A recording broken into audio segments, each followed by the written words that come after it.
Bomb, ladies and gentlemen, with the second annual Infowars.com Money Bomb.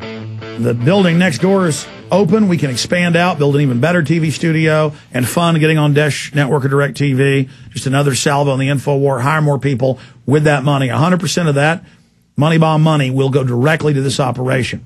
That's what I do. I stick it over here in an account, use it only in the operation, then off video sales and things for myself. I pay for my own life and subsidize everything else around here. But the Money Bomb, 100% will go to the fight against the New World Order. So get ready to donate June 11th.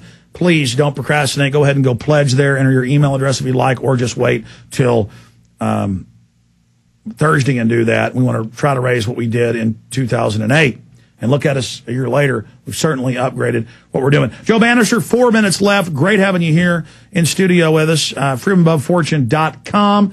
Anything else you'd like to impart to our listeners out there? I mean, they're getting ready to audit the Fed. It looks like we're very close to that. People are waking up.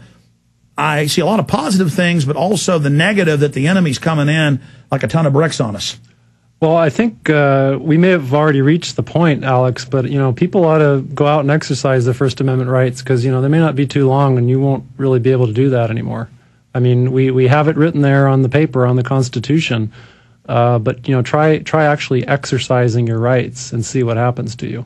So you still have an opportunity as just an average citizen out there when you're shopping or, you know, with your friends and family, to speak up about these kinds of things. And I'd like to also say, you know, I've watched quite a few of your films.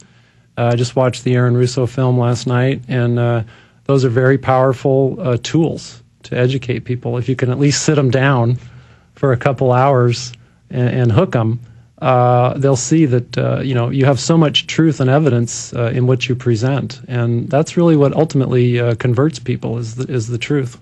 Well, that's what's frustrating is when I get up and I say every one of these New World Order meetings they have, years later we get their minutes, and now they even brag, and they say we want a world government to reduce your population, and we're going to micromanage every facet of your life. And people don't realize, because they haven't lived under real bondage, it's horrible. I've studied history and have an idea, and fighting the globalists, I've experienced some of their tyranny. You've experienced it.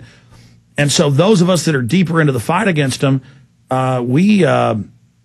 we have seen things they haven't quite seen yet, and I hope they wake up before it's too late, because if we all just wake up and take action, this doesn't have to happen. Oh, absolutely. And as it was said in the Aaron Russo film, Nick Rockefeller you asked Aaron about his demeanor, and Aaron said, well, he just didn't seem to care. He didn't care about people. And I think that's something that's going to become criminalized. It'll be criminalized to care about people, because when you care about them, you have to speak up about them.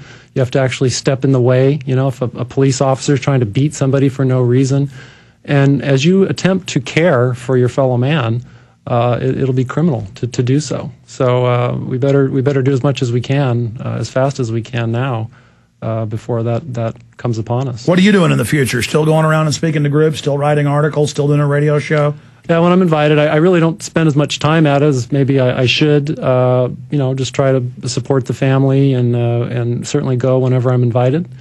And in this case, I kind of invited myself because I was just so excited to see you in person. Are you kidding? You're one of those evil super patriots we hear about in the DHS. You care, and you don't feel like you're doing enough. And that's the real mark of somebody that cares. And I remember you even put your book out for free when you did that, even though you were broke at the time. Again, that same mark of somebody that just wants to reach out and warn their fellow man, their fellow woman, and stand up for liberty. You're a shining example of what type of police officers and peace officers that we need in this country, guardians of the truth, guardians of the republic.